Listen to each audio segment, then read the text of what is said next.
ध्यान दीजिए यहाँ पर मैं हूँ विजय दिवाकर और आप देख रहे हैं हमारा यूट्यूब चैनल विजय दिवाकर। ये है अध्याय तीसरा, कक्षा 10वीं गणित के अध्याय तीसरा का प्रश्नावली जो 3 है उसका प्रश्न क्रमांक चौथा। बहुत सुपर मोस्ट एमपी क्वेश्चन है। दो क्रमागत प्राकृत संख्याओं का गुणनफल 20 है। यहाँ पर देख पा रहे होंगे आप लोग, जितने भी लोग जुड़े हुए हमारे क्लास में, ध्यान दीजिए। दो क्रमागत प्राकृत संख्याओं का गुणनफल 20 है। मतलब दो संख्या है, दोनों का आपस में गुणा करना है, लेकिन दोनों संख्या कैसे है? क्रमागत है। जैसे एक 5 है तो दूसरा 6 होगा, एक 3 है तो दूसरा 4 होगा, लेकिन उसका गुणनफल 20 है। यहाँ पर उसको पता करना है। चलिए इसको बनाते हैं। यहां पर हम लोग माना कि पहली जो संख्या है, पहली संख्या है वह है x है, और दूसरा जो क्रमागत संख्या है, दूसरा क्रमागत मतलब क्रम से जो संख्या है, दूसरा क्रमागत संख्या को हम लोग ले लेंगे x धन 1, मतलब एक ज़्यादा लेंगे यहाँ पर। अब क्या करेंगे? ध्यान दीजिए, यहाँ पर इसका मैं गुणा करूँगा। यहाँ पर गुणा करने पर कितना आना चाहिए? गुणा करने पर आना चाहिए यहाँ पर इन संख्याओं का गुणनफल 20 आना चाहिए। तो ध्यान दीजिए इसको हम कैसे बनाएंगे। तो इसको बनाने के लिए सबसे पहले हम लोग प्रश्न के जो शर्त है उस शर्त के अनुसार चलेंगे। चलिए बताते हैं आपको। यहाँ पर शर्त के अनुसार, प्रश्नानुसार, प्रश्न क्या कहता है? ध्यान दीजिए, प्रश्नानुसार पहली संख्या और दूसरा संख्या दोनों का जो गुणनफल है वो है यहाँ पर 20। तो चलिए दोनों का गुणनफल कर दिए। पहली संख्या x है, दूसरा संख्या x + 1, दोनों का गुणनफल 20 है।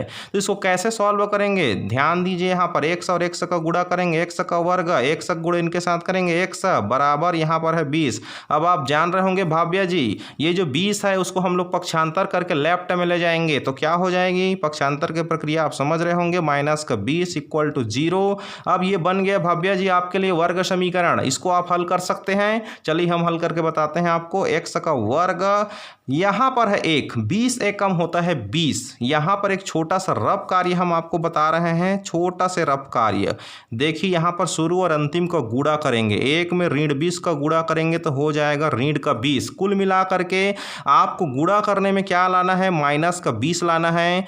और यहाँ ऋण है वो इस बात को बताता है कि घटाने में बीच का लाना पड़ेगा। घटा करके, अगर ऋण आता है तो घटाने में लाना पड़ता है, और धन आता है तो जोड़ने में लाना पड़ता है। तो यहाँ पर ऋण है इसलिए इसको घटाना पड़ता है, और 20 को आप एडजस्ट करके नंबर निकाल सकते हैं। 2 दहम 20 और 2 पंचे 10 और 5 एकम 5। तो यहाँ से आप इन दोनों को अलग कर दीजिए। 2 दूने 4 और ये 5, कुल मिलाकर 4 और 5 का गुणा करने में 20 आ जाएगा, और 5 में 4 घटा देंगे तो 1 आ जाएगा।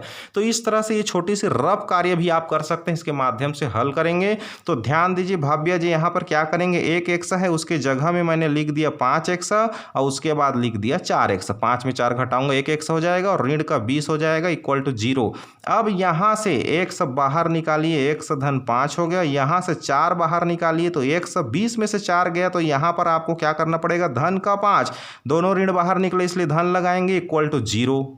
अब ये ब्रैकेट और ये ब्रैकेट बिल्कुल सेम है, इसको बाहर निकालिए। x धन 5 को बच गए यहाँ से, x ऋण 4 बराबर 0। तो x धन 5 बराबर हो जाएगा 0। तो x बराबर ऋण 5, तो नकारात्मक आ गया, इसको हम लोग अमान्य कर देंगे। ये अमान्य हो गया यहाँ पर। अब क्या करेंगे?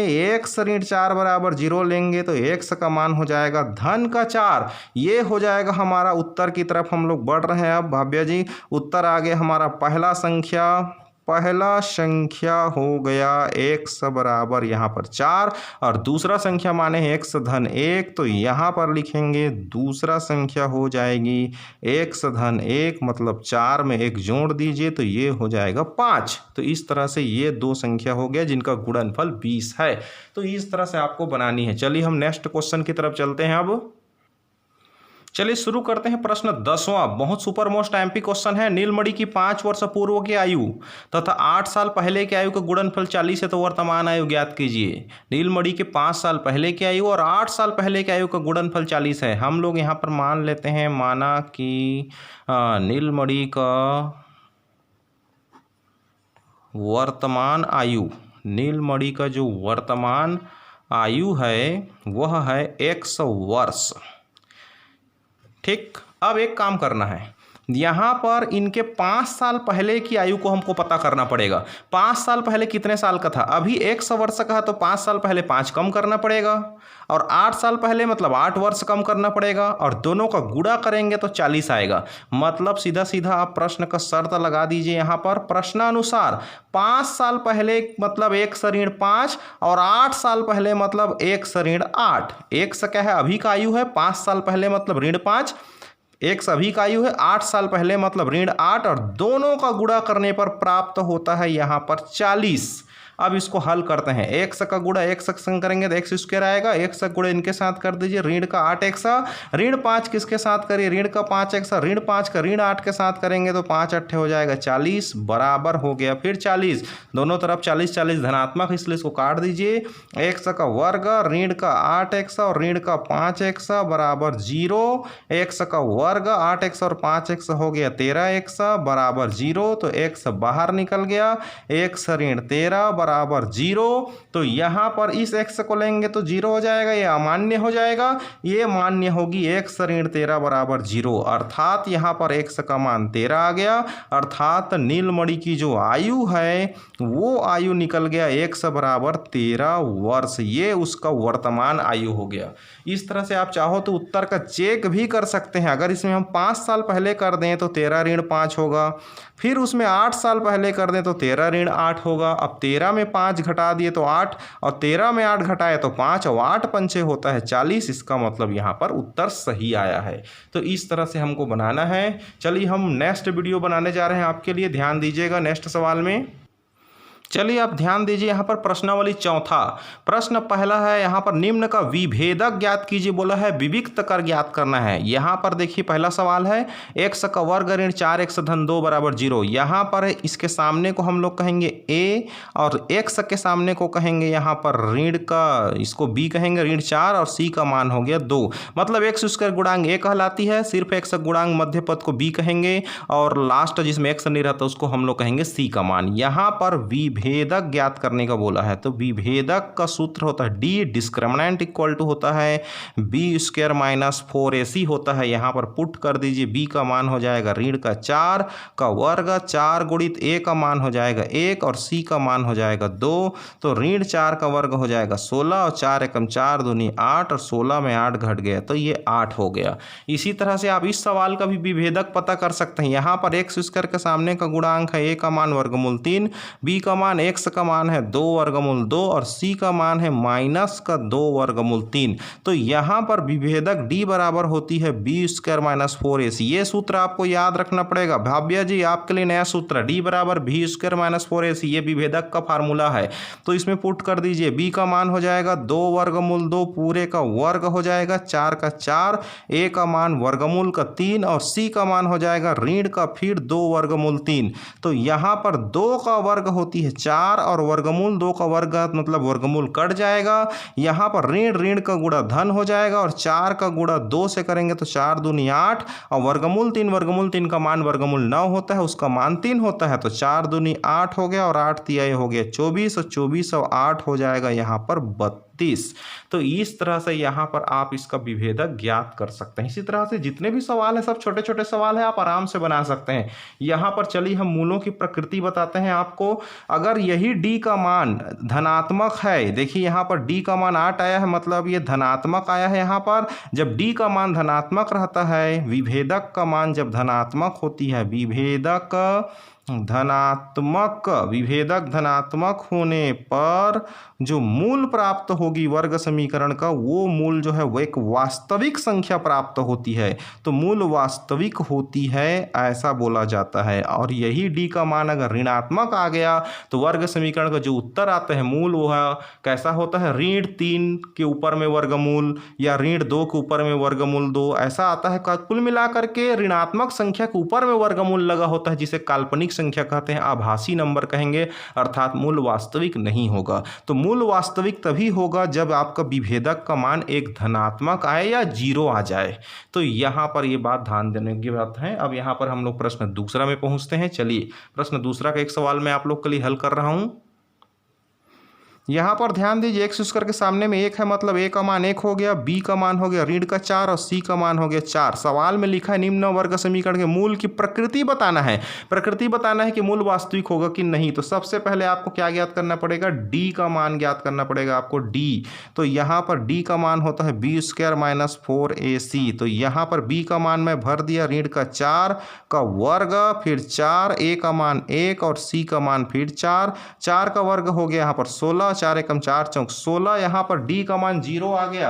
d का मान 0 आने पर क्या हो जाती है, मूल वास्तविक तो होता है लेकिन साथ साथ हम मूल बराबर भी हो जाता है। यहाँ पर अगर दो मान निकलेगा x का तो दोनों मान बराबर मिलेगा आपको।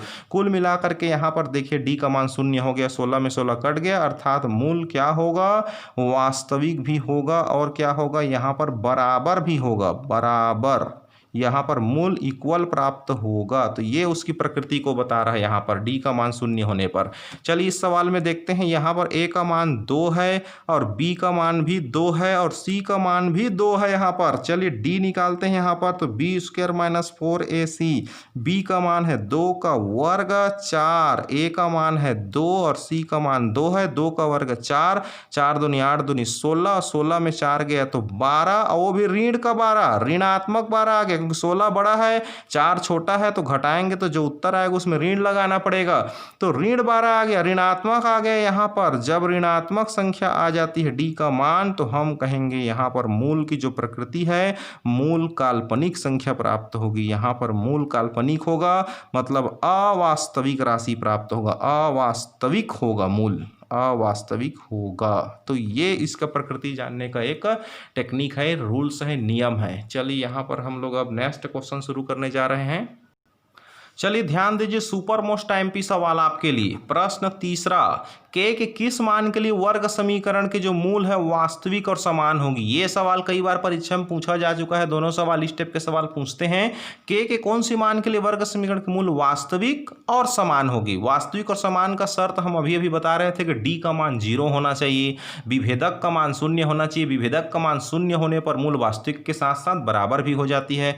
तो यहाँ पर फिलहाल ए का मान 2 है, बी का मान यहाँ ऋण का 10 है और सी का मान के है। इसी के को पता करना है, लेकिन पहले से बोल दिया है कि मूल वास्तविक और बराबर है, मूल वास्तविक और बराबर दोनों है। यहाँ पर मूल वास्तविक और समान है। तो कब होता है, जब d का मान 0 होता है। d का मतलब है b स्क्वायर माइनस 4ac बराबर 0 और b का मान यहाँ से हम लेंगे ऋण का 10 का वर्ग, फिर ऋण का 4, a का मान हो जाएगा 2 और c का मान हो जाएगा यहाँ पर k बराबर 0।